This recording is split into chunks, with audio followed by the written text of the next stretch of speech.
I cleaned the Z lead screws on my Ender 5 Plus. And for those of you not familiar with the Ender 5 Plus, it uses two lead screws, one on either side of the build platform. I was having issues with Z banding, and from what I was reading, that could indicate that there's gunk in the threads, causing the bed to kind of flex, I guess, causing some Z banding at different spots. I noticed in the print that I was getting like bulges in different elevations. So what I did, instead of using a brass wire brush, I ended up using a trick that I learned from another YouTube video I saw, which involved cleaning a lead screw on a lathe. And it seemed to work very well and very quickly. I'll show you what I did. So the first thing I did was I actually marked the end that was up on the lead screw. That way, if it's not just an issue with dirt, I would know which end was facing up. Then I could just flip the lead screw around. That way I didn't have any bulging or banding issues on the other end possibly. Otherwise I'll just have to get a new lead screw. So I just took a paint marker and marked one end of it. And so after I did that, I took my cordless drill here and I set it to its lowest speed there. It's got a little 2-speed transmission, so I set it on its low speed and actually put one end of the lead screw in the chuck, tighten the chuck down, and then I'll show you what I did.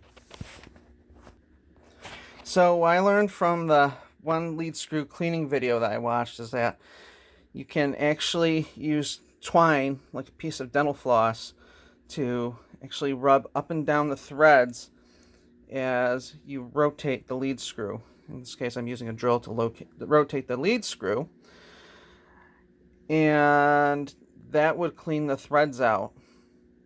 Now the twine I have here, I think it's about an 1/8 inch in diameter. You actually need about half the size for a lead screw of this type, just so it can get through the threads a little bit easier. Yeah, there you go. So what I actually did, if your twine is too thick like mine is, I actually went to one end and actually just pulled the threads apart by hand. Yeah, I just pulled them apart by hand to get it thin enough, and that did the job. So now I'll see if I can demonstrate this. So here's my half-width twine, and this is what I'll do. I'll just loop it around the thread like this. Hold it like this with your 2 fingers. Do not wrap the thread around your fingers, otherwise you may seriously hurt yourself.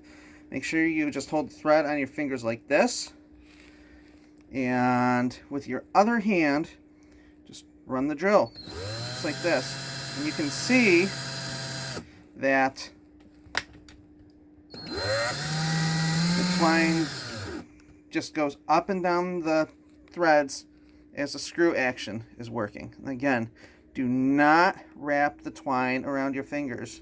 You can seriously hurt yourself if you do. The twine gets caught by something in the screw. Yeah, you don't want that. So make sure you just hold it in between your fingers like this. Just pinch it. And again,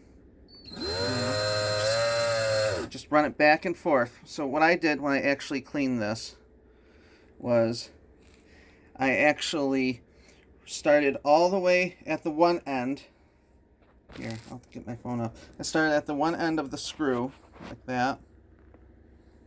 And I just ran the drill in the one direction, all the way out to the chuck. Then I just reversed direction and ran it backwards, so I can get it both ways. And just like flossing your teeth, you want to advance your line of twine a little bit if it gets gunked up enough. That way you can get fresh twine in there and not just spread a bunch of gunk and dirt around on the threads. Get it nice and clean. So that's a quicker way to clean your lead screws.